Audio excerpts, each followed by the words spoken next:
There we go. Carol Lance.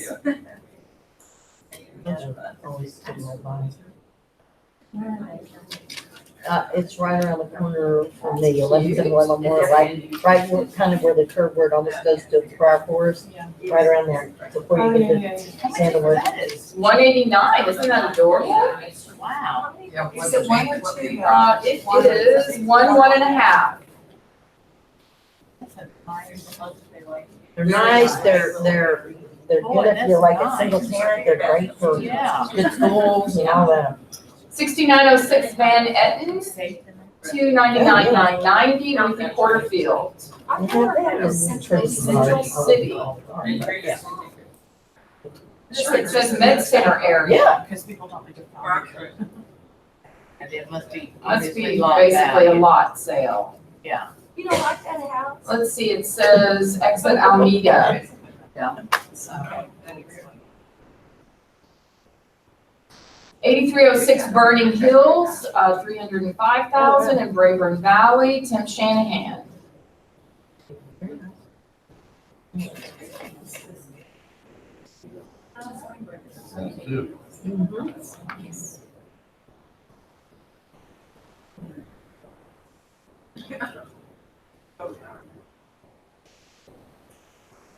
4234 Las Palmas in Palm Beach, 374.8 in the West End of Galveston, James Rosenfeld. This is a great beach house. Perfect timing. Yeah. It couldn't be better. This is a great beach house. If you've got somebody looking for a part-time house, Airbnb or VRBO, it would be absolutely great. The views are sensational. Growing up in a beach house right there. I have HOA fees there. No, they're not.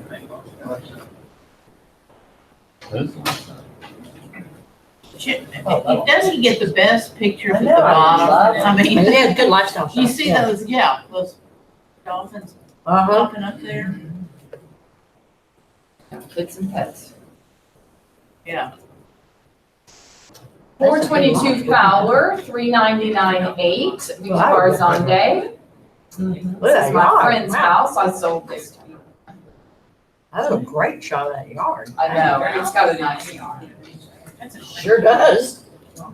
This is one of my good friends, she's moving to Ohio. Going home? Yes, her daughter is now a doctor and having her first baby. It's in immaculate That needed condition. That, isn't that a nice yard? Really? Very good. That yard is awesome. Yeah. 400, that's good.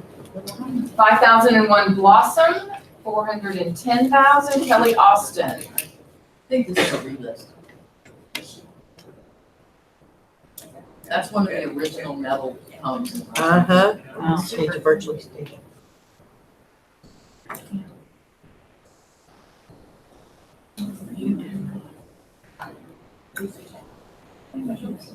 Seventeen oh eight Utah, 415, Kai Tran.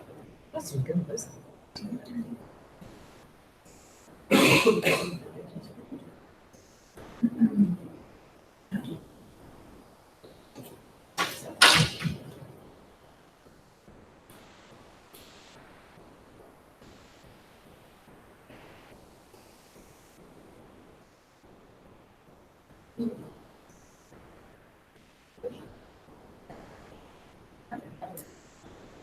Thirteen twenty-seven Tracewood Glen in Parkway Villages, 429.9, Sandy Parker.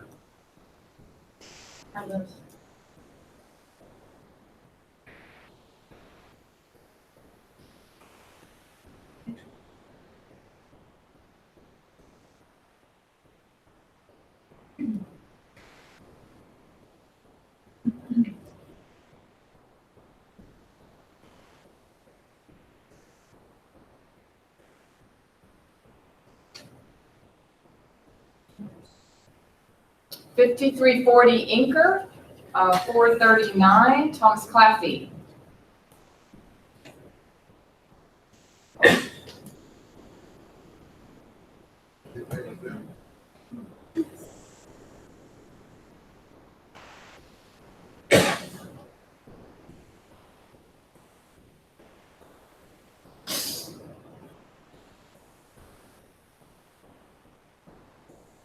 $1203 Reinerman, Unit C, 445, Hillary Shearer.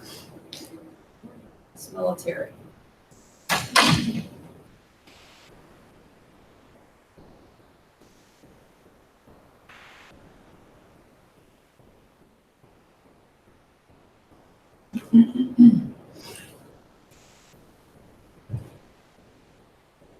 $8907 Manhattan in Meyerland, 475, Brina McLaughlin. Big house. Uh-oh. Yeah,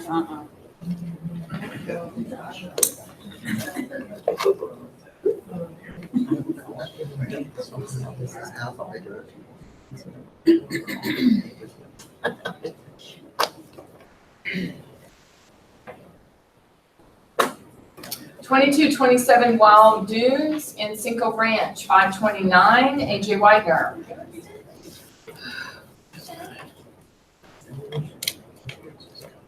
Zip code.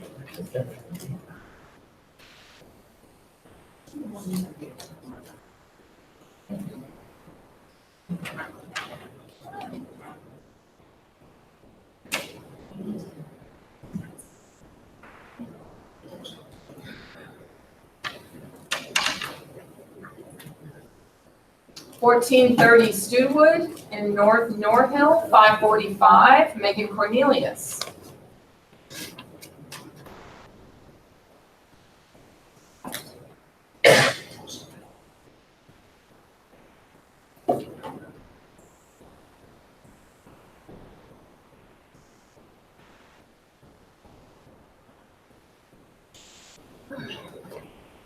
It's cute.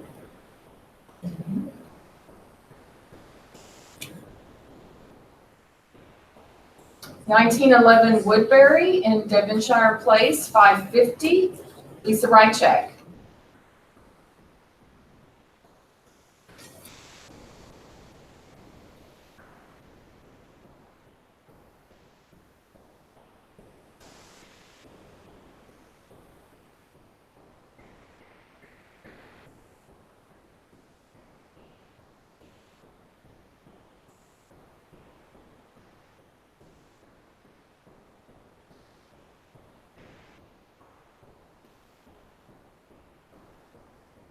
One 10023 Longmont in Briargrove Park, 579, Kelly Austin.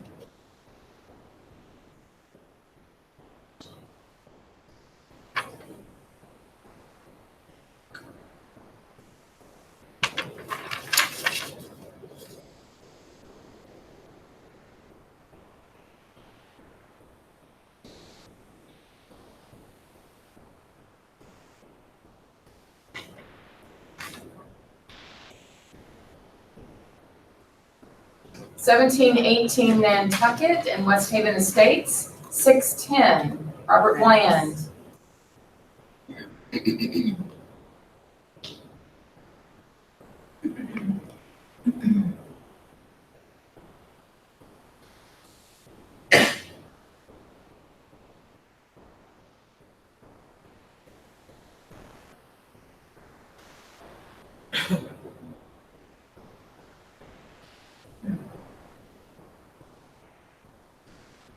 $441 West 24th Street in the Heights, 685, Christine Laborde. mean.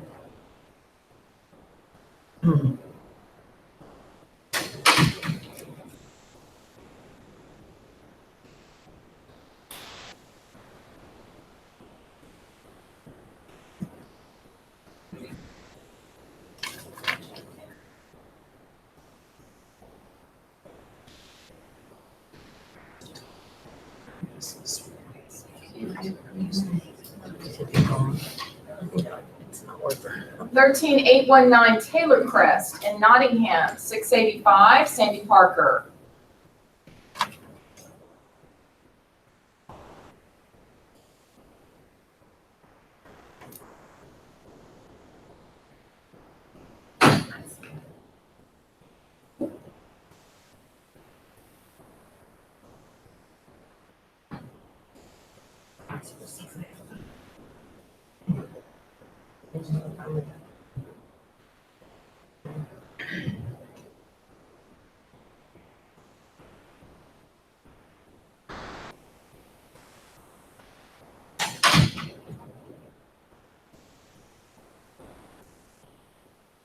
$711 Euclid in Woodland Heights, $780 Philip Alter. How cute.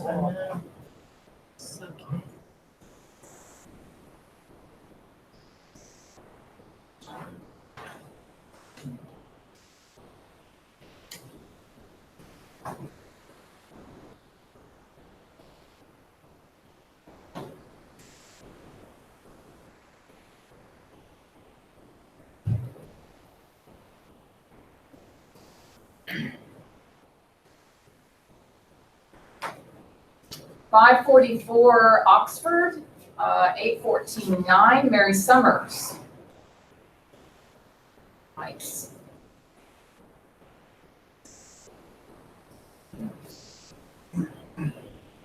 I know, that was kind of cool. Great.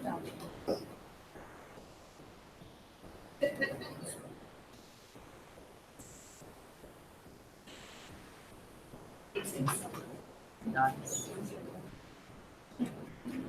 421 University, looks like it's in the Prairie View area, $979, 14 acres.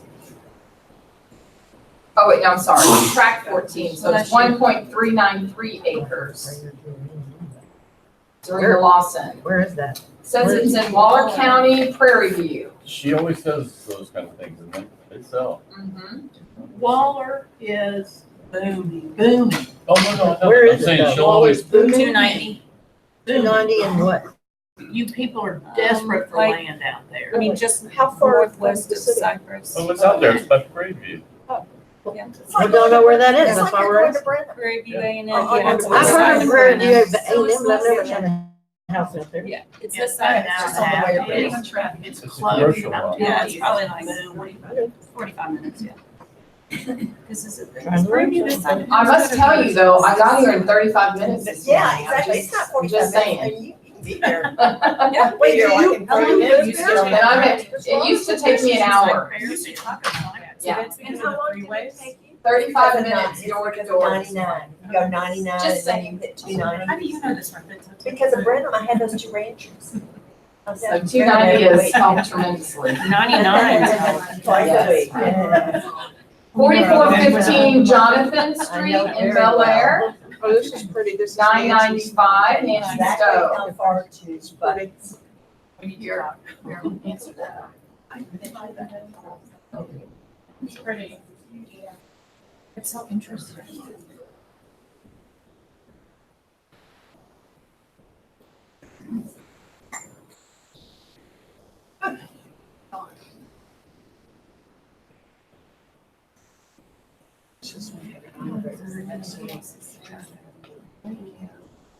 Marshall's house is really clear. I know. I asked her. 27702 Stonehurst in Cinco Ranch, look at that pool. Yeah, look at that. $1,200,000. It's like a Ready. resort. Diane Kiki, How much is it? How much is it? $1,200,000. that is Look really at That that. is so pretty. That is gorgeous. It's a great shot. really is. A pretty interior too. Oh, wow. Look at those tiger pillows. Oh, God, it's so good looking. That's gorgeous. We can buy you one of those, you don't have to have a million to your house. to have those I'll get things. to I actually have 2 tiger chairs. I knew it, I knew it. Very pretty. See the wallpaper in the office, that was cool. Wallpaper is back. Oh, wow, look at that. That's probably tile. I think that's wallpaper or I don't know, tile. tile maybe. Could be tile. Could be. See that tile was like pretty.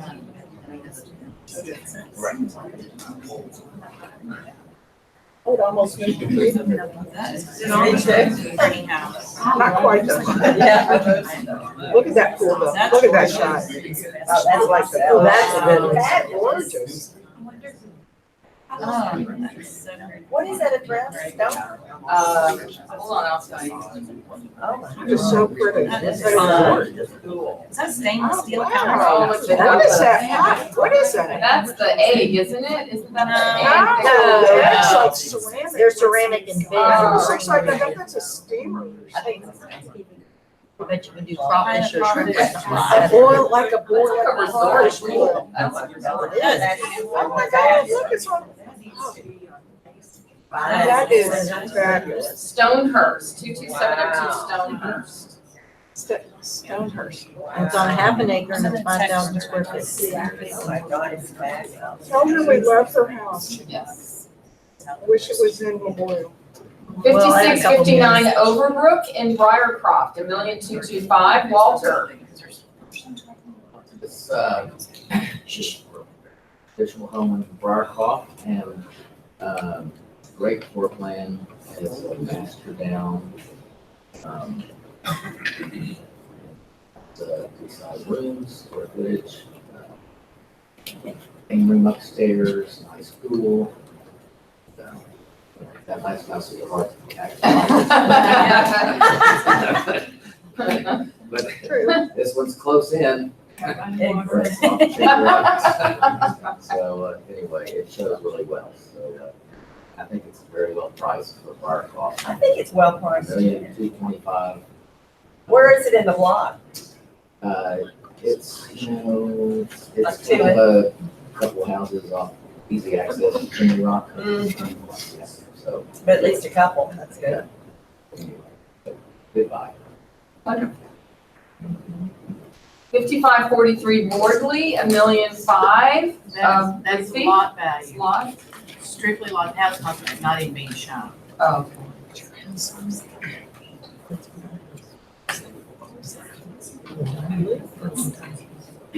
But it's a 17,000 square foot lot.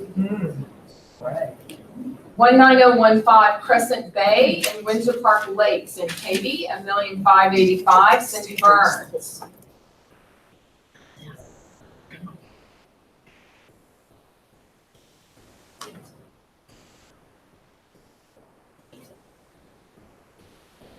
$6,800 square feet, so.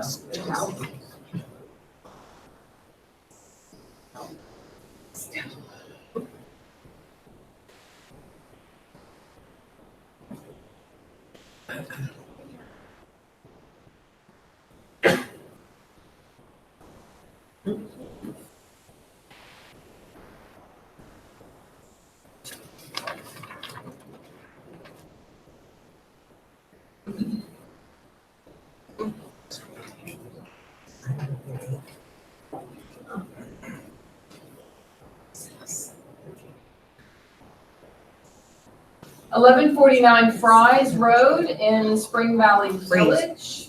And we learned last week it's It's free. It's free. It's free. Free. Although I often call it fries. Okay. Okay, this really is a special house, built and rebuilt by City Life, meaning there was an old home on the property. It's on over a half an acre, right in the heart of Spring Valley, with about everything you could want in the house. A beautiful master suite. This is the dining look at it, room, the dining. living room with open concept kitchen. You'll see it in a second. But it has 4 bedrooms and then a 5th bedroom that's part of a guest apartment. The house kind of rambles like a ranch, but yet you have the 2-story the bedroom area, and the yard wraps all the way around this house. How much is it again, Lance? $1,700,000. $1,700,000. So these are the guest Pretty. bedrooms upstairs in the family. They're all attached to this game room. The Wow. master is down. Then this great utility room, and Yeah. full bath for waiting for the pool, has this apartment off of it. Wow, Ah, Huge garage. You'll see that. That's the little bedroom in the that's a loft. little bit. That's big. gee, Willie, Look at that garage. Wow. Wait till you see the rest of the yard. Oh, I love the, oh, Need to pull some of those photos up. Move them up? Yeah. Okay. So that shows how you have the private drive-in with, you can park 10 cars there. Isn't that amazing? Yeah, very nice. Yeah. Yeah, so I hope y'all will show it and we can sell it quickly. 5104 Caroline, 1,795,000, Philip Alter. Okay, back to the other house. We were gonna have a broker open, sorry guys, this Thursday, but our client has a conflict, so next Thursday. Come and see. Sorry. 11625 Monica in Holly Hill, 2,000,001, Kevin Stokes. So this was put on yesterday. It's in the middle of the block on Monica, basically across the street from Thomas Coffee's campus.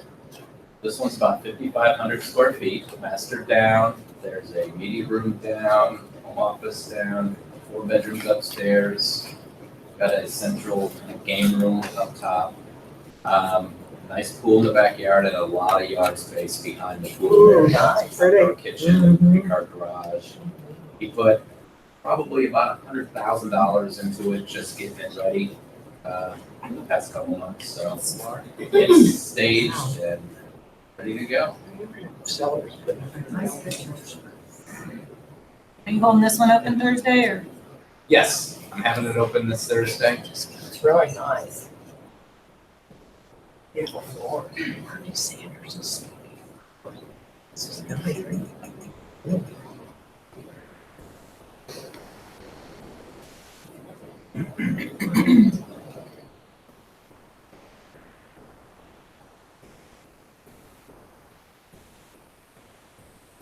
$61.34 Lynbrook in Briar Grove, 2,375,000, Suzanne Richardson.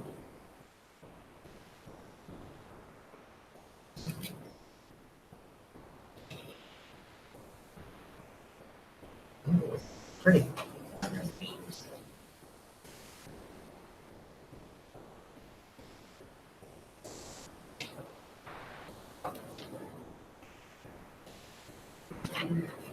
That's the best street in Briar Grove.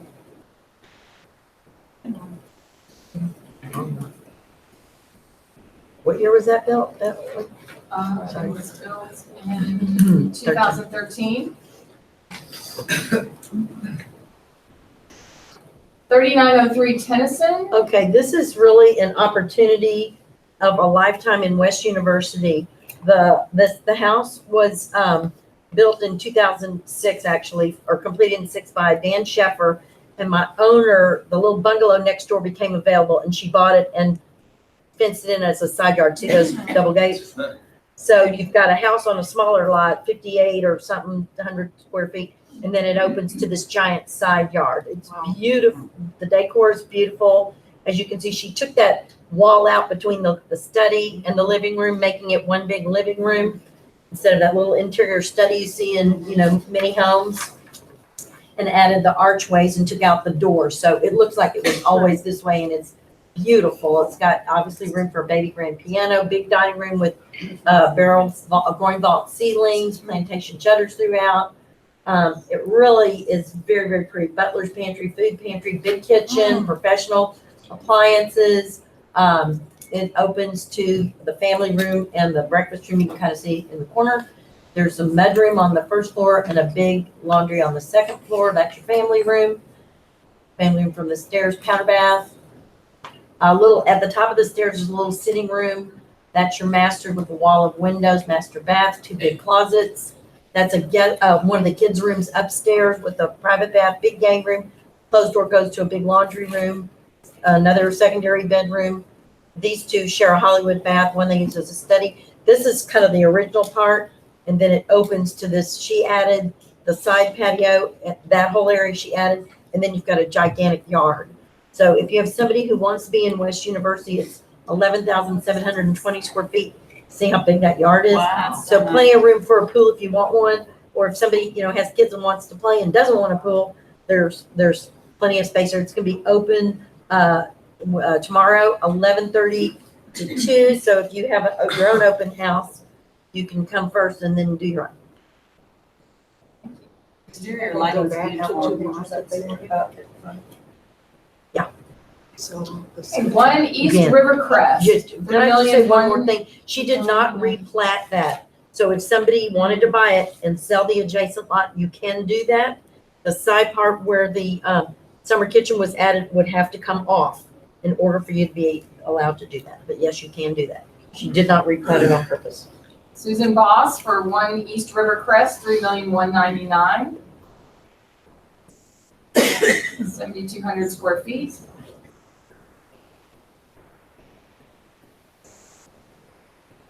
Okay.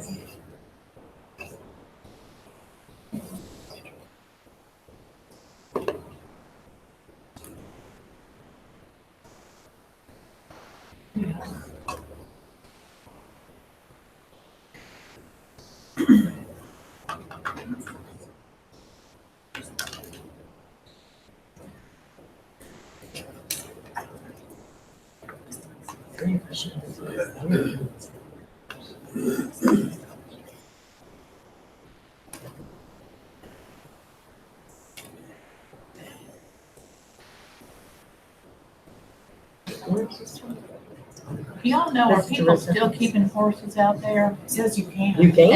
You know you can, but are they? Look at that photo with the Our skyline in six the Western back. River That's Crest gorgeous. has, has horses, they do, stables, yeah.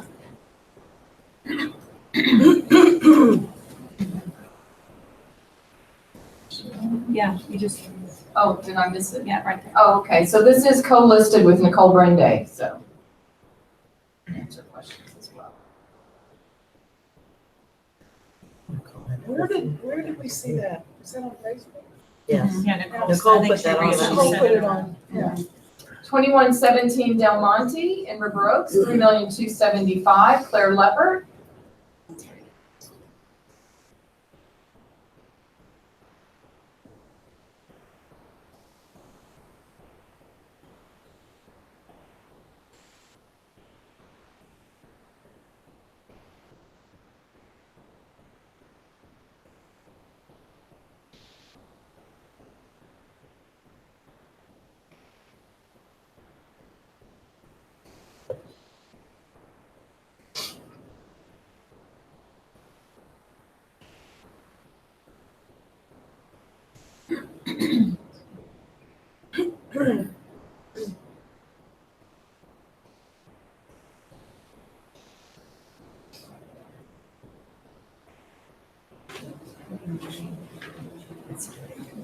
She should put that up.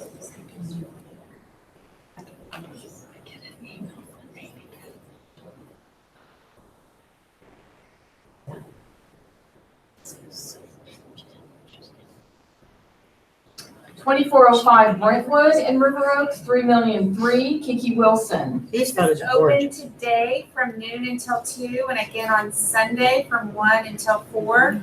It's a beautiful custom home. It was built in 2001 by the current owners.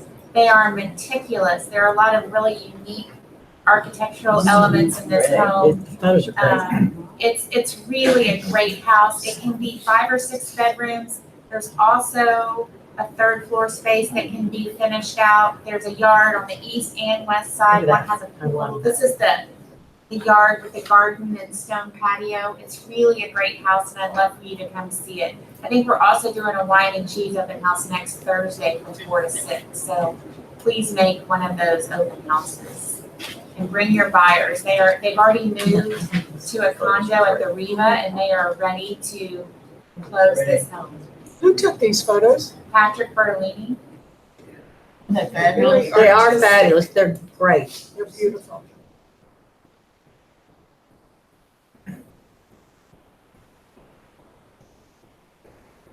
It has a lot of really, really neat architectural elements to it. Yeah, the house is pretty nice too.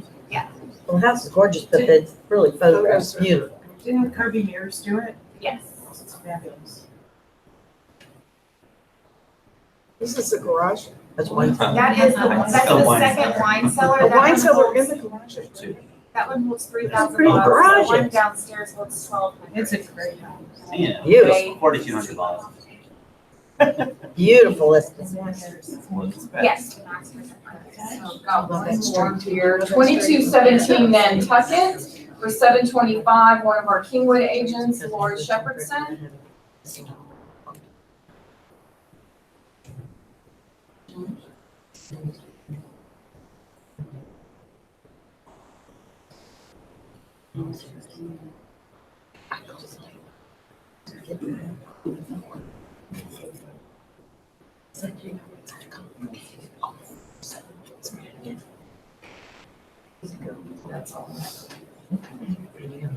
That's the last one.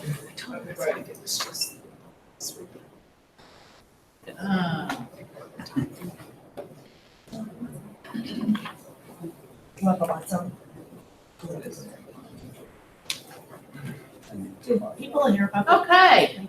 Sorry, did they hear what? About the plane crash where Reagan Andre, the architect, died and tailspin and. Well, I knew, Is this in they said the Kerrville? names Is this last in night of the people who died. Who are they? Reagan Andre, they use his first name, Scott Reagan Andre, but he's a well-known architect. A lot of people bring him in.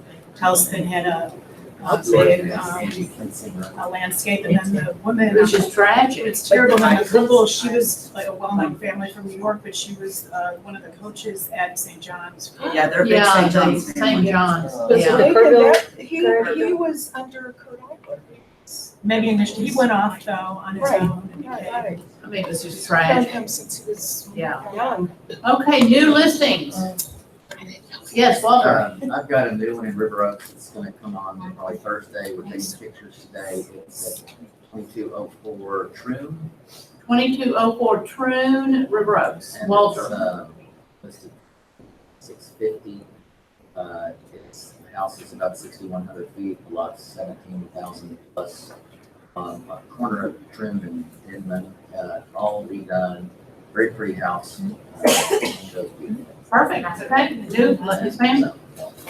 This is in Memorial Forest, 12103 Beauregard. If you know how the streets run, this is one that's kind of a horseshoe-shaped street and hits Plantation in two places. So this is right in, dead in the horseshoe. It's on a 10,000 square foot lot. It's 2 years old. It was built by McCullum. My owner has moved out. There was a dishwasher that overflowed downstairs, so she's replaced much of the hardwoods and refinished everything else. So the whole first floor has been redone. The second floor was just redone and fresh. It is beautiful, 5 bedrooms, guest bedroom down, and the other 4 bedrooms up. The game room is downstairs, which is a little bit unusual and very, very nice. It's open, layout $2,000,001. We start showing it later this week. Okay, yes, ma'am. I'll have a listing on Friday because in Rice Military. Those of you that don't want to spend $3 million, it'll be 620, built 2008, 3-story typical. However, it has a driveway and it has a nice backyard with a beautiful pond. Wow. Wow. And it's- 600, that's it's pretty good. contemporary and it's extremely nice. What street's in it? What's the address? Lacey, and it's on a good street. It's on Lacey, which is. What's the really close address? to Memorial. 5418 Lacey. But it's not listed yet. No, it'll come on Friday. We're taking pictures. Okay, yes, sir. I've got 3 listings coming on. The first one is in Oak Forest. It's about 3,900 square feet, 5 bedrooms. It's going to be $1,150,000. It's going to go on Monday. It is hardwoods throughout. It's got soapstone and Carrera. It looks like a new construction house. It's about 3 years old, but it looks brand new. It's actually better than brand new. They spent about $50,000 in the backyard. It's got fantastic landscaping. And where in Oak Forest is it? It's on Wakefield. Wait, And okay. it's the Oak Forest Elementary at $1,150,000. I have another one in Rice Military that's going to go on Monday as well. It's on a 5,000 square foot lot. It's 2,900 square feet. It's about 18 years old, so it needs some updating. But it's got a pool, driveway, 2-car garage. It's 2 stories, master down. It's a lot of really nice space, but it just needs some freshening up, and that's going to be $699. $699, okay. And then I've got another one going on right outside of Bel Air on Edith. And if you have anybody looking for a large lot, this is a fantastic house. It's about 4,800 square feet. It's on a 19,000 square foot lot. It's actually 2 lots combined, so it's not, and it has not been replatted. So if somebody wants it from an investment, they've got the yard and then they can sell it off in the future. It was on the market with someone else for for just the house for $1,089,000. You're going on for the house and the lot for $1,250,000, so it's a really good investment. It's owned good schools, did not flood, didn't even come close to flooding. And so if you've got anybody looking at like large lots in Bel Air, I think the cheapest thing over there is $1,750,000, and this is $1,250,000. Is it zoned to Bel Air schools? Yeah. Okay, good. Perfect. Anybody else? Yes, sir. Yeah, I've got one that's coming up. It's in the village of Afton Woods, which is just up here in Spring Yeah. Branch. It's gated. It's gonna be, it's a 3-bedroom, 2-bath, single story in there. The guy is gonna, I'm talking to Curvio right now, so if we get Curvio in there, it's probably gonna start about 5, but if you got somebody that wants to come in and do some lipstick on a pig, basically, if you will, it's probably gonna be about $450 if you wanna get in it right now.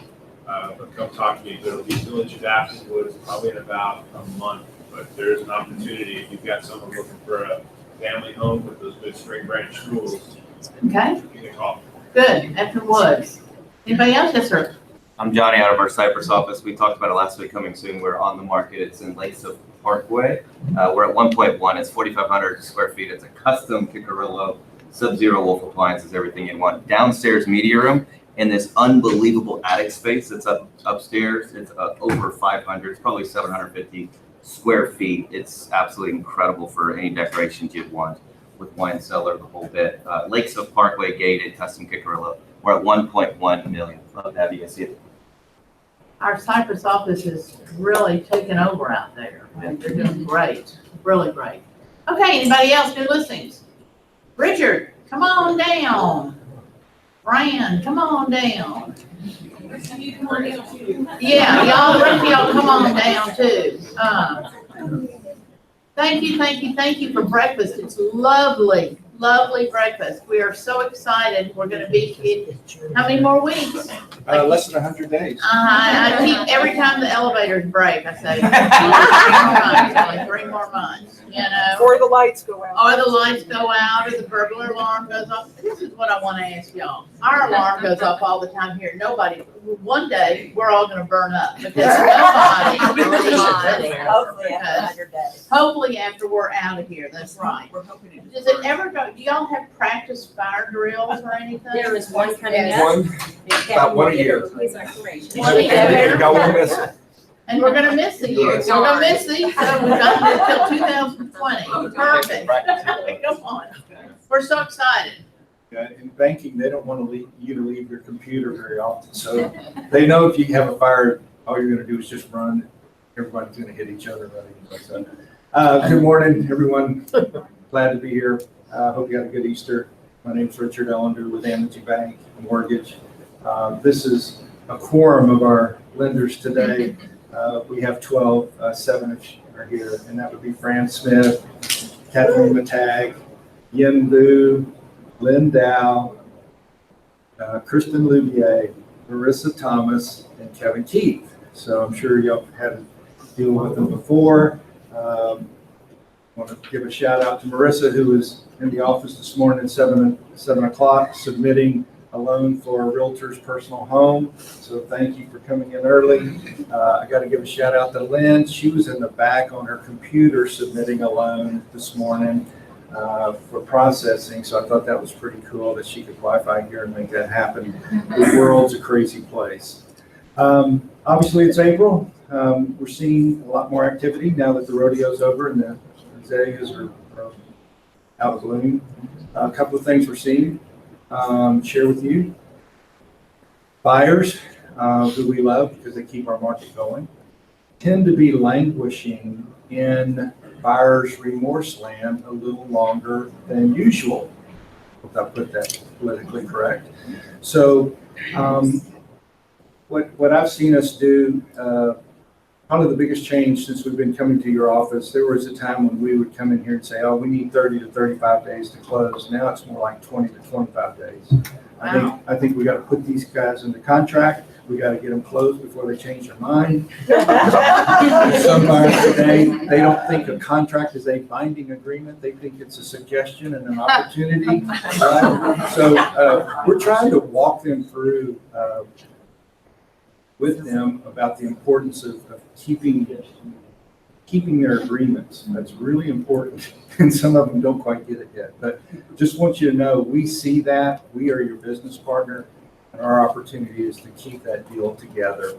I think the last thing, because you are listing agents, y'all have most of the high-end listings in town, more than anyone else.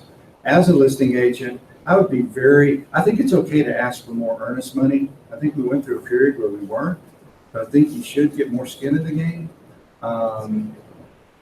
just to keep them a little more tied down. The other thing I'd suggest that you do is when you get the contract, we're all excited when we finally get that contract, but I really would ask to try to talk to the lender who wrote that pre-qualification letter. A lot of mortgage brokers, the definition of a pre-qual to them is a phone call with the client saying, how's your credit? Good. How's your income? Good. Well, and that's about it. And so they write the letter. When an Amegy mortgage personnel, one of these lenders, writes a pre-qual letter, an application's been made, credit has been pulled.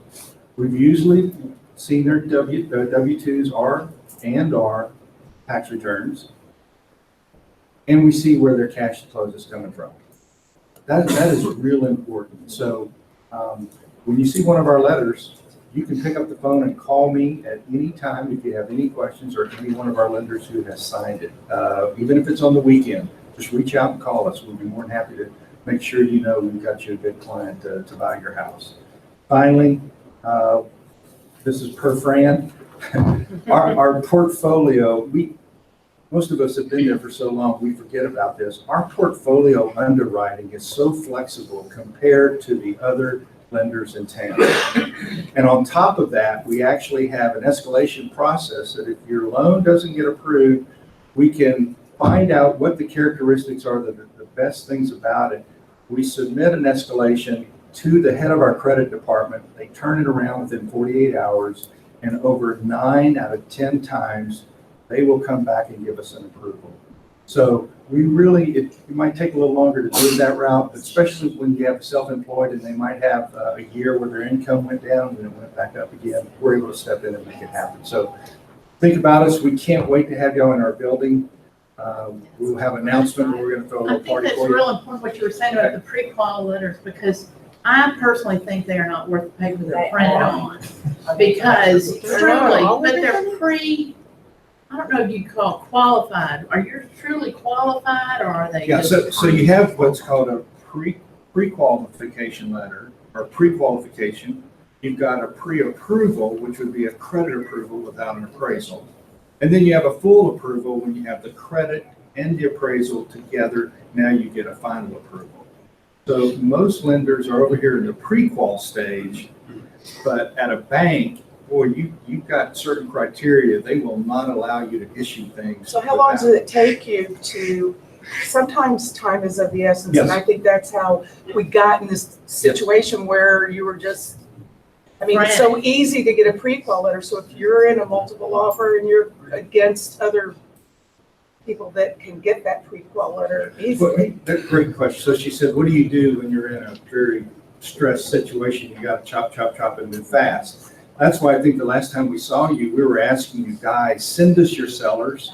Let us talk to them while you're putting that property. Yeah. Let's get those sellers taken care of, because they will be buyers, right? And they want to move fast. And secondly, a client that calls us, they call all the time on Friday afternoon. I want to write a contract this weekend and I need a pre-qual letter. They do it all the time.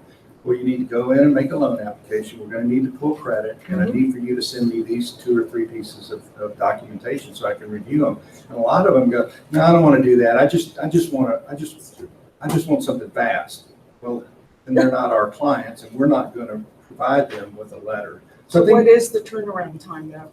Somebody, I'll ask. I think that one of the points that you touched on is the applications are not always complete when a lender gets the application from a client, especially if they're just looking for that pre-qualification letter. And our lenders will ask the questions, where is the money really coming from? You're wanting to put 20% down, but you're not showing me enough assets. Where is that money coming from? You are self-employed and you show that you make $400,000 a year. What was last year's tax return? What did that look like? If we can't get the documents, we'll ask those questions to probe and find out if we really have a viable approval. And more than half of the time, the client wants to know that too, especially if they're commissioned or receive large bonuses, or they're self-employed or have multiple businesses or partnerships. They really want to know too before they get into contract. So they'll often provide those if you ask for them. But if you just say, hey, fill out the form and I'll get you a letter, they'll go the easier route. So, but by asking the questions, we'll have a better idea of, yes, these people do fit and they are actually qualified. So the key that you just, and I love that answer, except the key, what you just said, is if they're under contract. So again, if I want to call Fran and say, my buyer hadn't seen you yet, he should have, I told him to, but he didn't listen to me. And now he wants to put an offer on this house. So how, do I need to call somebody else? If I'm comfortable with them, they give me the information that I feel pretty confident about what they're telling me, then I'll issue the letter. So they can put on an application. But they're going to have to make an application. Sure. I mean, You've got 48 hours. Yeah, but I can do it in 30 minutes. Sure. Yeah. 2 hours. If they provide you with what you need, you can turn around a letter Very quickly. in a day. That's what I'm gonna tell her, you better be calling these One lenders in the to back. see if people really need money. I'm Bobby Frank, but I want you to know something. I had an occasion where I had a client who had a very unusual situation. And most people didn't even want to talk to him because of the, everything is so cut and dry with most of the banks. And they want to sell off the loan and all of that.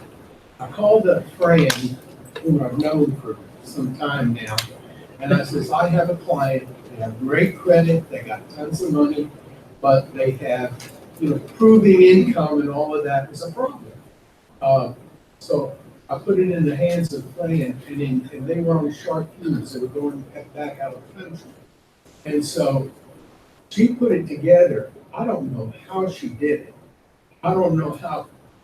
Y'all must have magic wands. I don't know, but she put it together and it was done so beautifully and everything was straight and everybody was happy and the rate was unbelievable.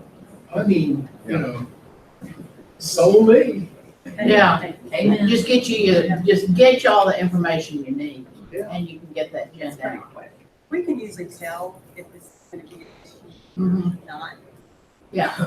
And by the way, we don't want bad buyers either. I mean, it's a waste of everybody's time. And how many times do we tell buyers things and they don't listen to us? The whole world would listen to us. We could solve the world. I mean, in the time it takes Paul Kelly and I to drive to the Bay Area, we have completely solved the education problem in America. Completely. More questions?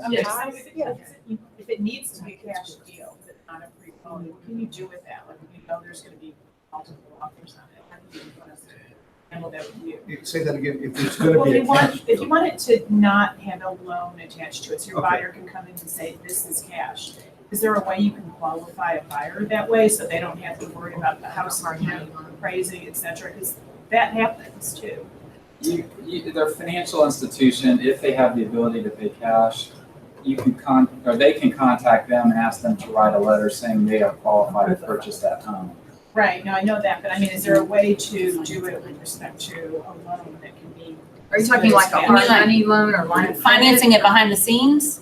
No, okay, so- where they write they're getting a loan, it's a very Oh, I well got you. qualified client. I got you. So this is someone who could pay cash, but wants to write the offer as if they're getting third-party financing. Correct. Okay, yeah, I mean, we would just say, send us, we still take the application, we do the credit, and send us your brokerage or bank statement that shows that you've got the $1 million, $2 million, $3 million, whatever. Okay, that's one part of it. Do you ever write a loan that for a house is underway Okay. where you're willing to finance it because that person is, is there any situation like that? Let's take this one offline. It Yeah. sounds a little more Yeah. complex and unusual than what most of the market.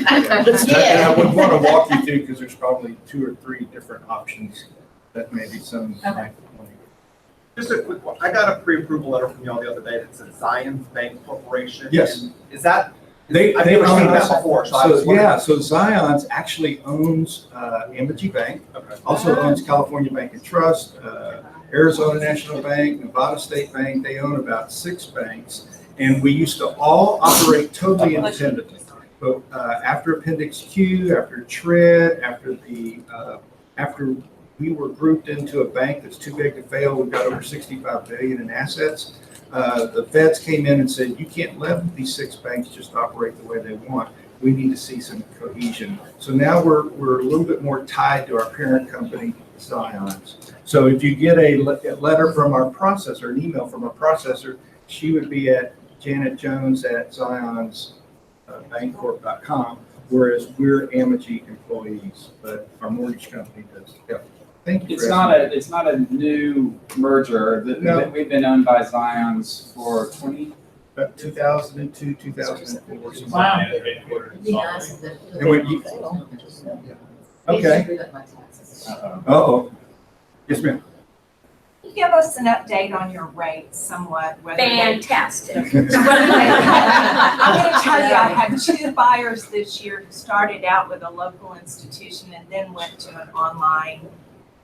Yeah, we lender had a stage because where of rates. where the rates were pretty even, and then all of a sudden, I forgot what happened, but it caused the 10-year to drop, and people went into the high 2s for a little bit. So we had a lot of customers who were almost to closing, and we had them locked in at maybe 3 3/8 or 3 1/4, and then all of a sudden they saw 2 7/8, and they go, wait a minute, we want to go there. So there was a lot of renegotiating of rates because we didn't want to lose the customer. And y'all did that? Yes, and then now the rates have come back up a little bit, so we're around 3 1/4, 3 3/8.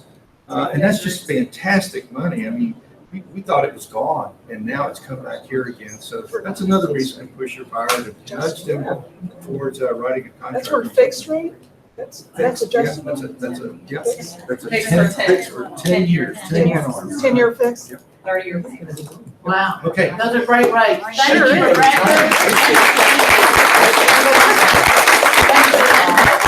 is. Yeah. Y'all, let me show you this real quick. Can you see that? Can you see this? No. Fine. Simply no. Better. When a consumer, Joe Blow out there, goes on Zillow and is looking for property and he sees your property, but alongside those properties, there are how many names? 4. 4 names. And whose name is at the top? The listing agent. For you only. Sotheby's only. No, it's. Is it the listing everybody? agent The is listing anything. agent? So, but, that's right. Your listing agent is on there, but we cut a deal to where we get the email that comes to you like this. And it says, good news, an inquiry was just submitted on one of your premier agents for your listing at 2931 Sackett.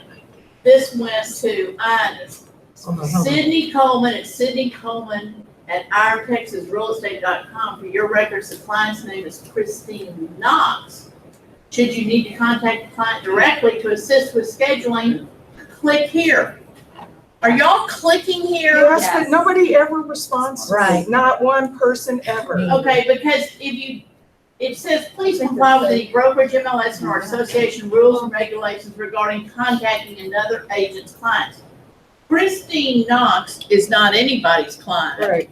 Because she just clicked on whoever was next to it. She's a buyer. So you can contact this agent.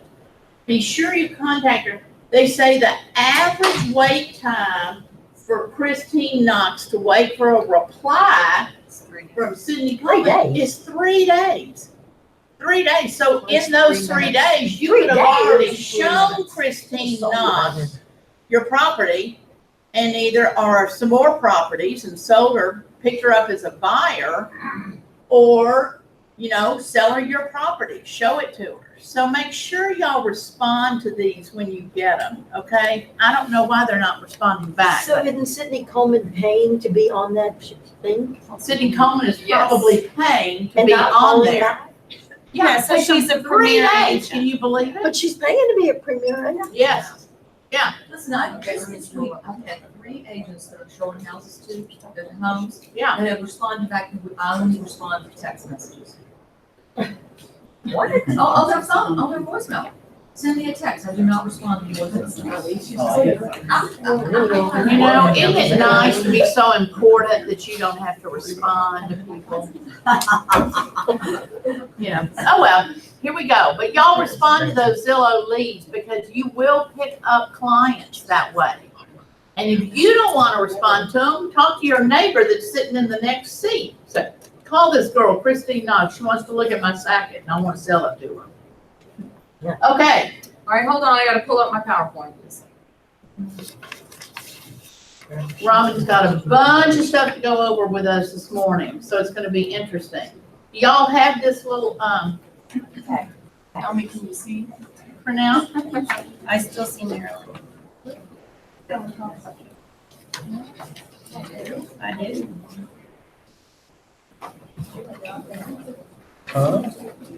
Even now? No, it's me. Okay. All right, here we go. You want me to turn the light off?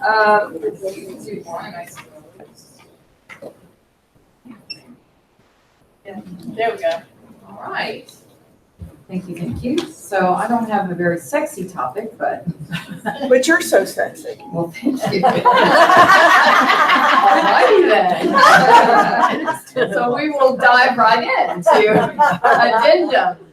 So we've got some addendums that we get a lot of questions over and over, and a couple of notices that you may or may not even be aware of. So we thought this would be a good time to kind of remind you and give you some good tips. So let's start with seller's disclosure. So making changes to seller's disclosure. We know that actually Trek will even tell you that if you're in the middle of a listing or things have changed, that you do have a duty basically to make those changes. I even looked up the word duty just because I kind of wanted to see what Trek had written about it, and it shows as a moral or legal obligation or responsibility. Now, Trek even tells you don't necessarily have to make continual changes because we know the seller's disclosure was written and completed by the seller on that given day. But as you know, we always want to err on the side of disclose, right? So now there's this wonderful new form that some of you may not be aware of. It's the TAR 1418. And this is really the form that we want you to use to make all of your changes. Much easier to deal with than trying to go back through the seller's disclosure. Was everyone aware that this was available? It's a fairly new form. Yes. So please look for that. I've got some handouts that have all of these that I'm going to go over today. So this is the very first one. And I'll also be including it in the sales minute summary. Did you have a question? So if someone checks off, for instance, gas instead of electric on an oven, you want us to put it on this, or just ask them to check it off correctly on the old seller disclosure? I mean, I think something like that, it's really what's most convenient. If it's just that one change, you probably could, have the seller scratch it out initial on the actual seller's disclosure. I think this is really more important for instance, the scenario here, there was a storm, you had some damage, it's all been repaired, and you really want to disclose it and discuss it here, which is why we have that information. Yeah, new inspection report, something like that. Yeah. And we get this question a lot, actually, where maybe something did happen either right before you listed or during the listing period. The seller's repaired everything. It's all back to squeaky clean. And the seller is the one that's fighting back a little bit with us about, well, I don't need to disclose it. Everything is put back to normal. But we always want to err on that moral obligation where, hey, if something happened and it happened, just disclose it. Because Marilyn said once, nobody gets upset if you get too much information, not little information. Chrissy? Is this something that the seller has to write themselves, just like the seller's Yes. disclosure? Absolutely, yes. And remember, we've always said, if you don't tell them, your neighbor will. Right. So, Which happens every time, yeah. So anything like this that you know, hey, if I'm aware of it, I might as well disclose, right? So, okay, any more questions on that? I think that's pretty straightforward. Yes, So Tim? you are saying that if it's sale pending and it falls out in their inspection reports, to use this form? Yes. And not just put That is them on correct. the seller's disclosure? That is correct, yes. We want you to use this form. Makes it a lot easier, really. Okay, so moving on to the second page. Really, two addendums seem to be still very confusing or cause a lot of issues for a lot of you. So we've got the backup addendum for a backup contract, which I'm going to talk about next. And then we also have the sale of other property addendum, which we commonly call the contingency addendum, okay? So both of those have really totally different uses, but we still get lots of questions on both of those. So let's start with the backup addendum. I just want to take a minute and just kind of talk about how to fill in the blanks. That seems to still be some questions. So on paragraph A, the date that goes there is the executed date from the original, the first contract, the contract that is in first position. Now, you have to basically call the listing agent and ask them, what is the execution date of your first contract? Many, many times we find agents are putting in the execution date of their backup contract into paragraph A, which is not correct. So I want to be sure everyone's clear on that. Then on paragraph B, it clearly states there that the first contract doesn't terminate on or before. Now, most agents are putting the closing date for the first contract, which again, you have to obtain from the listing agent. But it doesn't have to be that. If your buyer doesn't want to wait all the way to when that contract is to close, you could put any date prior to that, but it can't be later than when the first contract is to close. So that's kind of the easy part of how to fill in the blanks. Are there any questions on that before I get to? So I have a couple of just true or false questions I want you to answer for me. So the option fee. Quiz for the Your quiz, right. So the option fee on a backup contract is not required to be delivered or received until the original contract terminates and the backup goes into first position. Yay! So that's super important because if you don't have that option fee received and properly in the 3 days, then paragraph D on your backup contract no longer applies. So then your buyer doesn't have the right, the unrestricted right to terminate. So that can be a real problem. We want to make sure that that is done. So here's another quiz. The seller agrees to extend closing on the first contract. The backup buyer can now claim the first contract is terminated and move into first position. True or false? False. That is correct. So anytime the closing date is changed or there's any amendment on the first contract, that does not mean that you can move into first position. Did you have to amend your backup because now the closing date is different? No, you don't do any amendments to your backup until you move into first position, which does talk about this notice that I have attached. One thing too I want to point out with the backup is it really does secure that property for your buyer, because that way, if the first contract terminates, you do move into first position automatically. I have agents asking me, well, will it go back on the market? No, it will not go back to the active market, which is why you want that backup in place for hopefully as long as you can, so that you don't have to worry about a multiple offer situation. Is that clear for everyone? Okay. Okay, so here's another little quiz. So let's say you delivered your option fee, and by the way, the earnest money is required to be deposited as well. Another little tip, some agents, if maybe it's a large property, an expensive property, and you don't want to have your buyer give the entire, let's say you've agreed to a $1,000 option and a $10,000 earnest money, but you don't necessarily want them giving all that money up front. You can, in the contract, put that, say maybe a $150 option fee will be given, at the time of the backup contract, and then you'll deposit more once you move into first position. That is legal to do. Okay. But I'm just giving you a little scenario here Where would you that? in special provisions. I do like the $1 Right. with an asterisk and say the remainder will be deposited when it moves into Yes. first position. Yes, you could do that. Yes. Tim?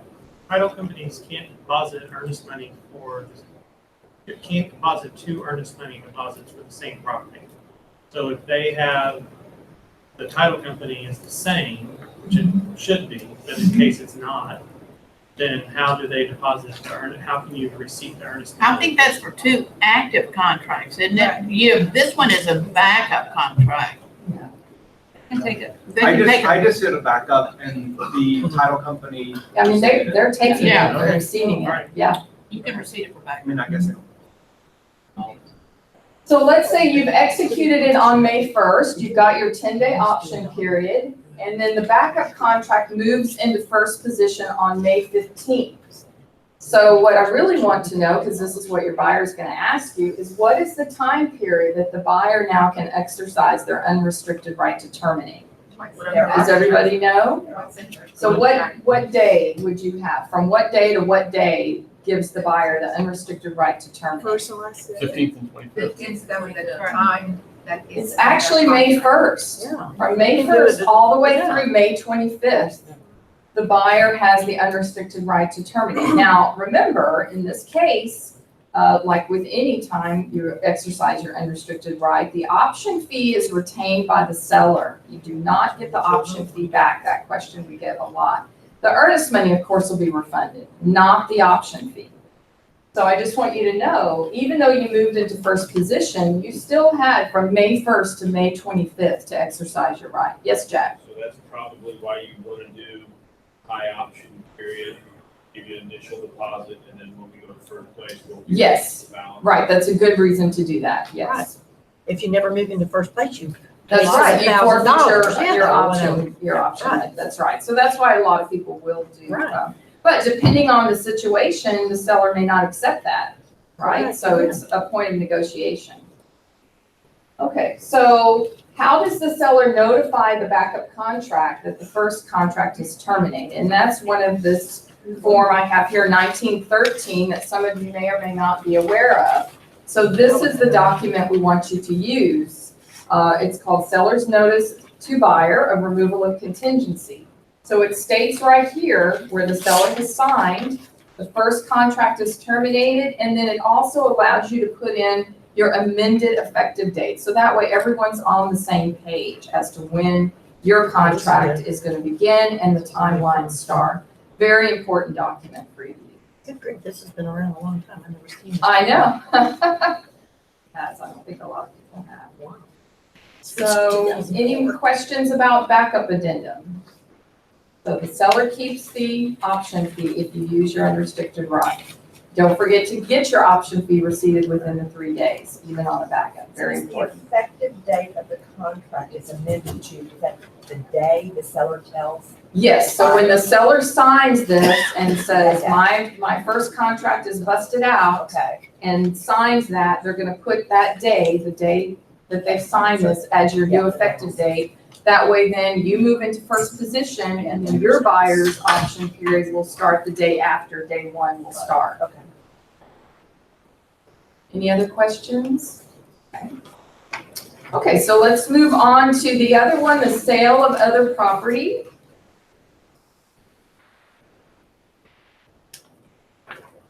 So as you know, this document really seems to be used, I think, kind of inappropriately, but I know it works sometimes in our market depending on how the market is going. If you'll notice paragraph A, it really does state that the contract is contingent upon the buyer's receipt of proceeds. So it's really assuming that you already have, one, the house listed, and two, probably a contract, because it even states right here under paragraph A that the date that you insert into paragraph A should never be past the closing date on your contract. But as we know, a lot of times you will submit this document and the buyer's home is not even listed yet. So just be aware that not every seller is going to be very, willing to work with that, depending on your area, yes. But just based on what you said, it says receipt of the proceeds. That means their sale has to go through, right?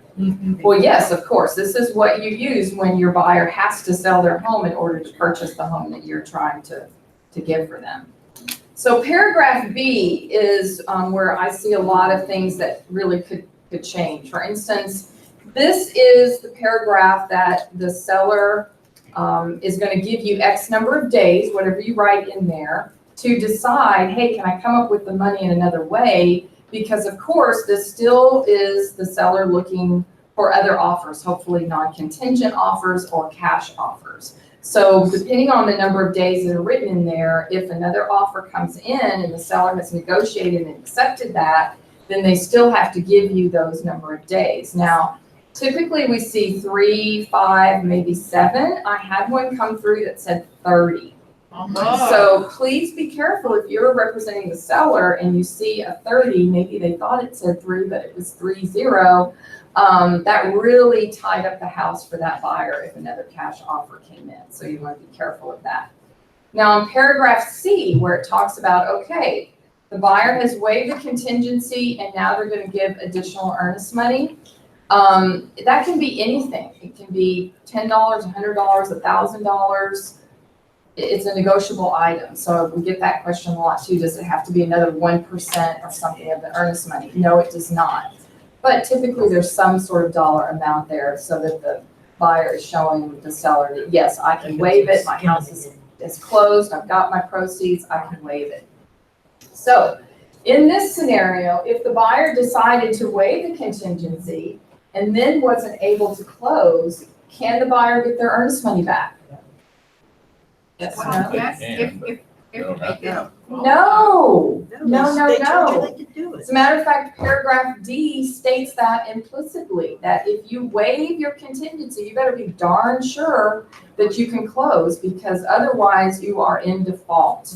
And one of the remedies would be for the seller to keep the earnest money, so. Well, but it says solely due to the buyer's non-receipt of funds. I mean, if the house didn't appraise or something else. Well, that's a different scenario. But that's different. This is where the buyers actually waived it. Yes, if you've waived your contingency and then aren't able to close, you are in default. That is. Because the property didn't sell, is our example.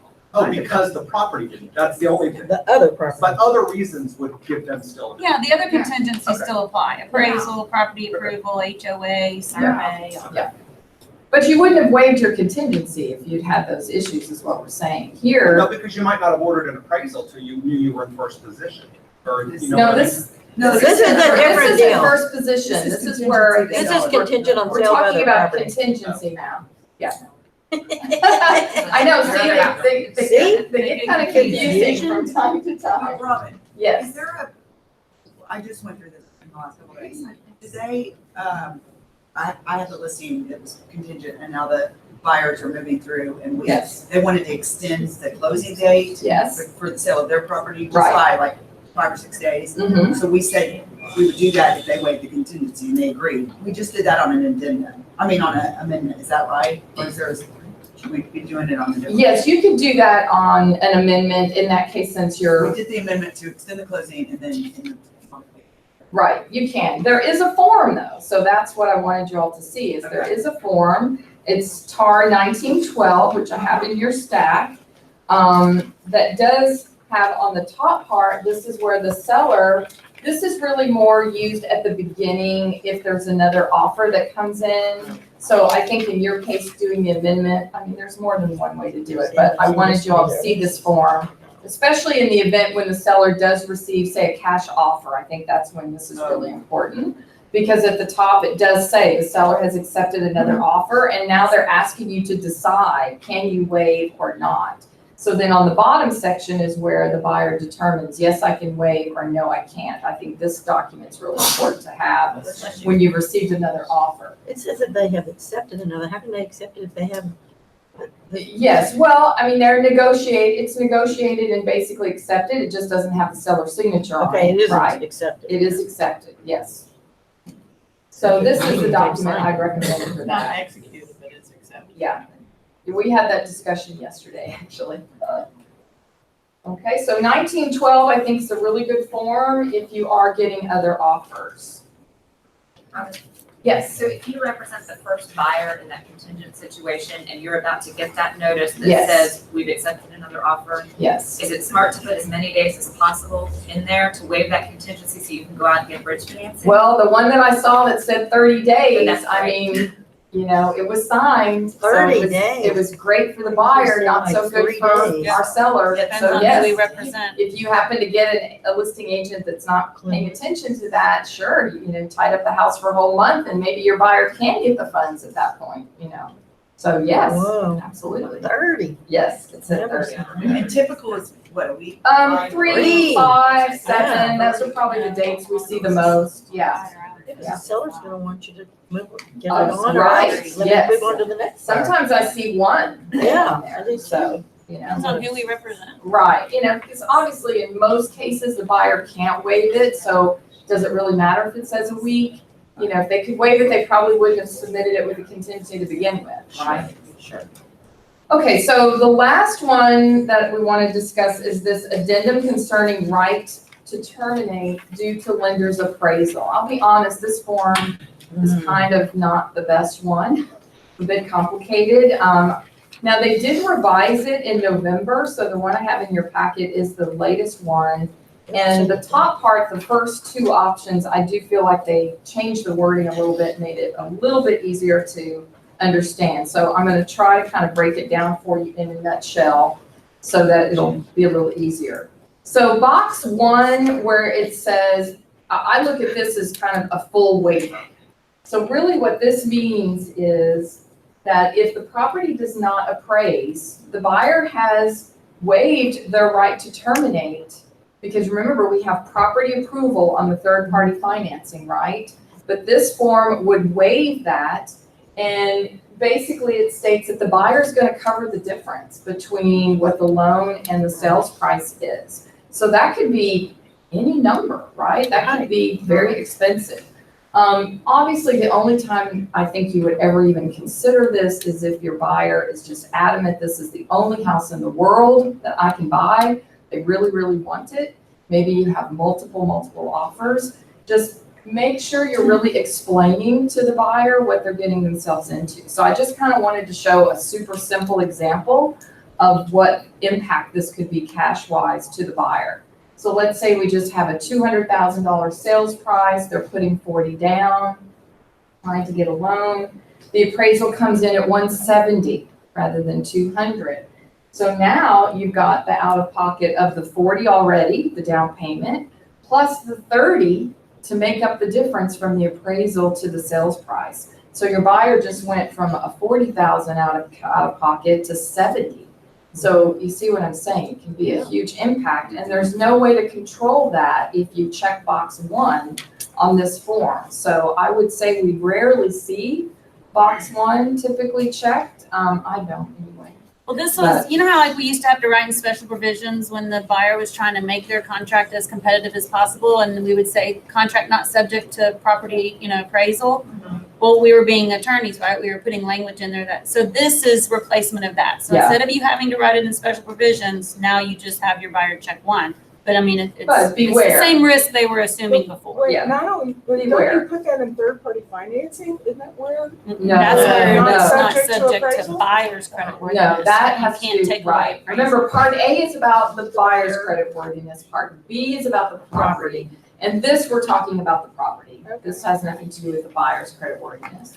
So then you have kind of the middle ground, which would be box 2, which talks about a partial waiver. So there, you'll notice here on 2II, you actually do have the ability to put some sort of dollar amount in there of what you think the property might appraise for.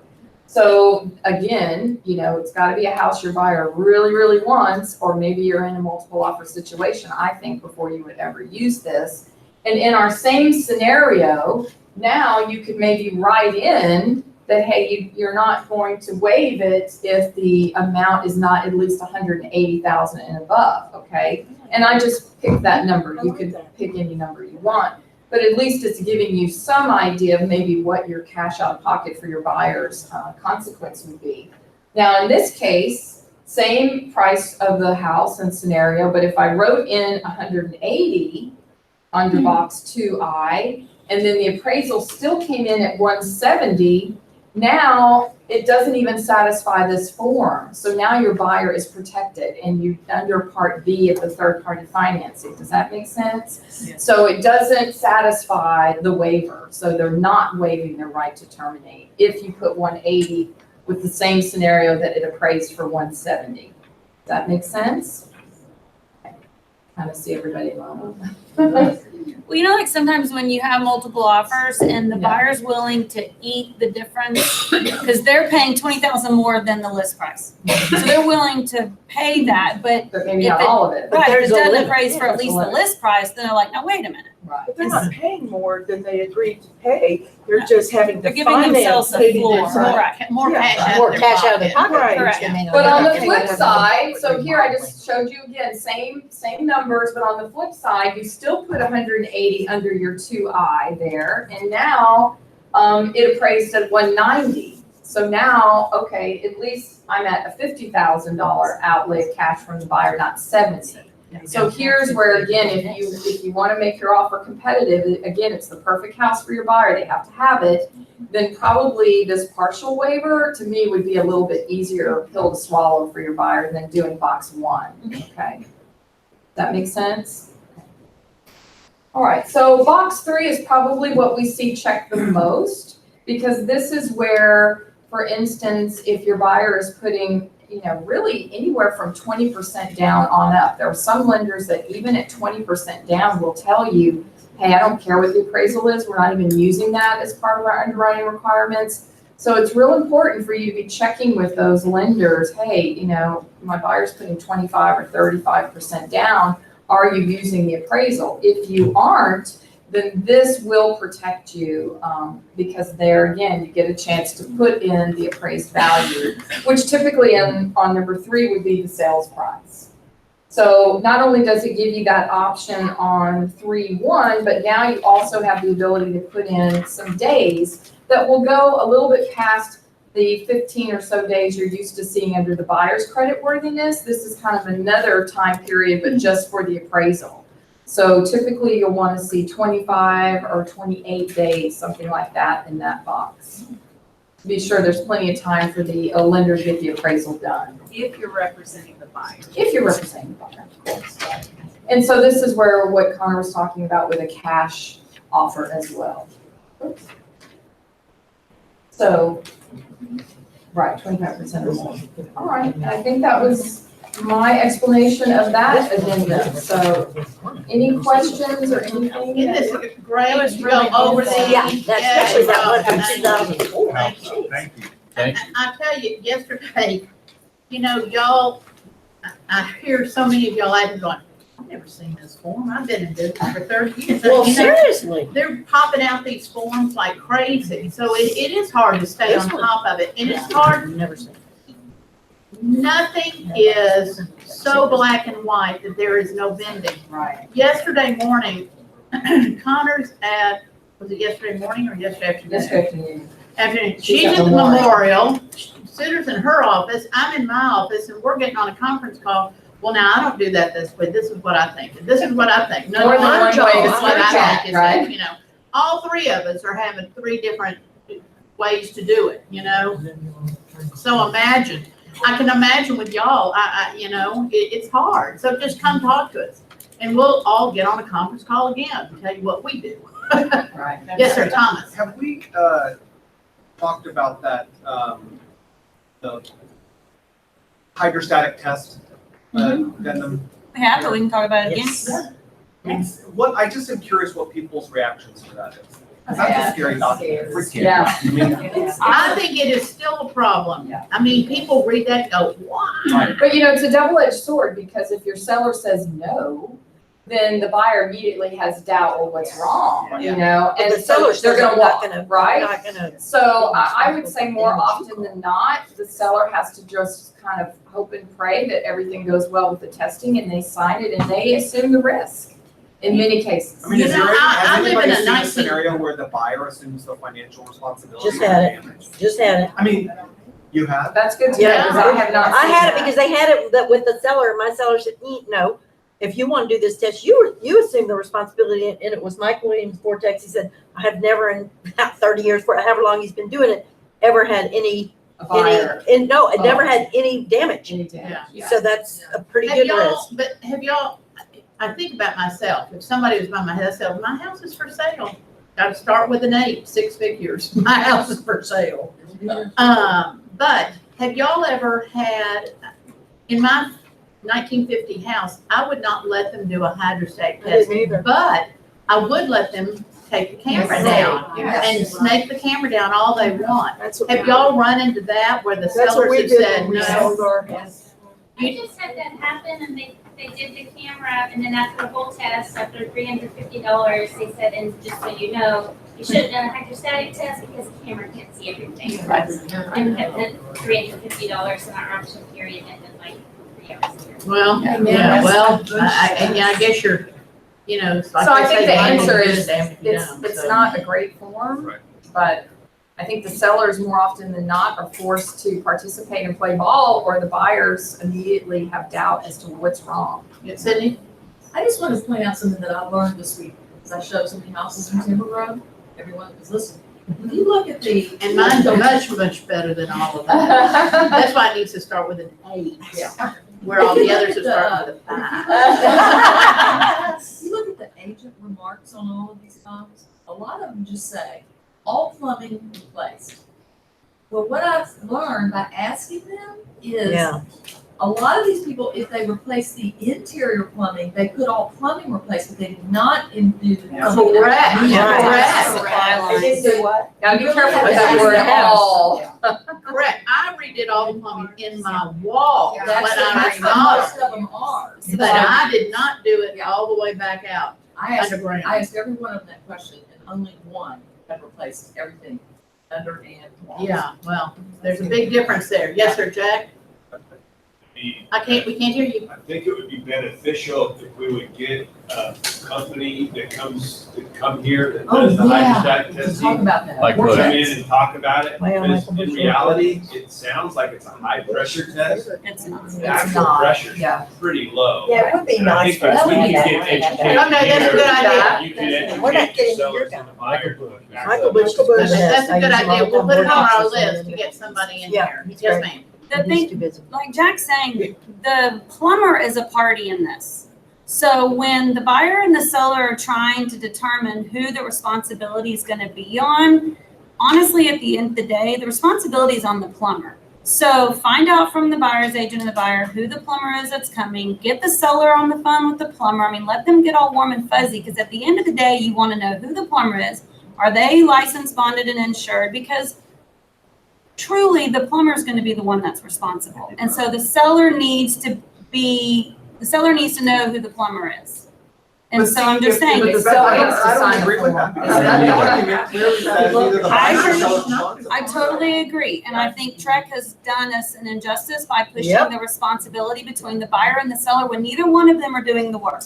Stucco comes in, Stucco does an invasive responsibility, they sign all the responsibility to themselves. And these plumbers realized they were getting pushed out of a job because the buyers and sellers couldn't agree to getting it done. So then the plumbing wasn't getting it done at all, or being, happening at all. And so like Jack's saying, there's Michael Bush, there's Vortex, there's Herndon Muncie, and these guys, Santec, and these guys are creating their own forms that assume the responsibility.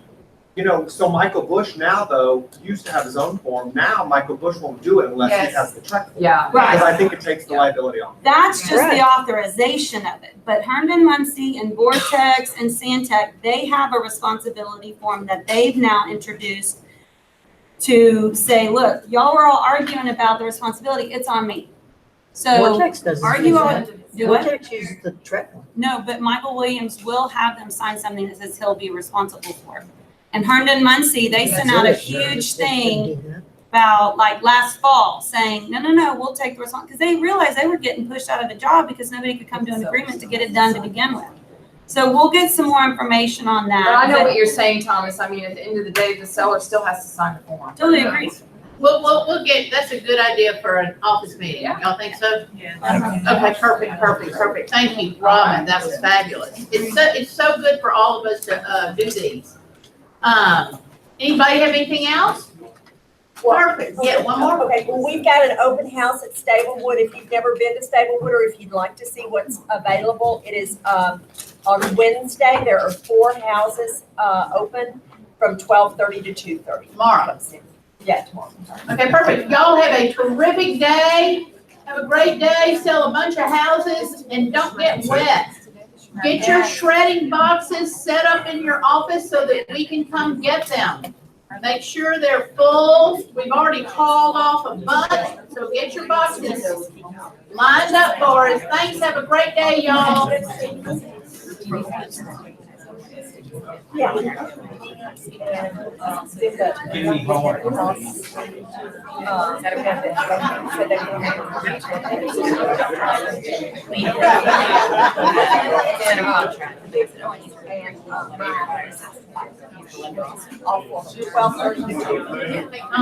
Come see mine. Come see mine. You won't believe it. I've been talking here, and the fire line, because it's so unusual now. Well, we have an architect that did renderings And last name. how the house could be expanded, and we had big posters of it. I'll send Joanna. Joanna, did she see those renderings? In the financial institution. It's really a peer group. Wouldn't that be great to work together?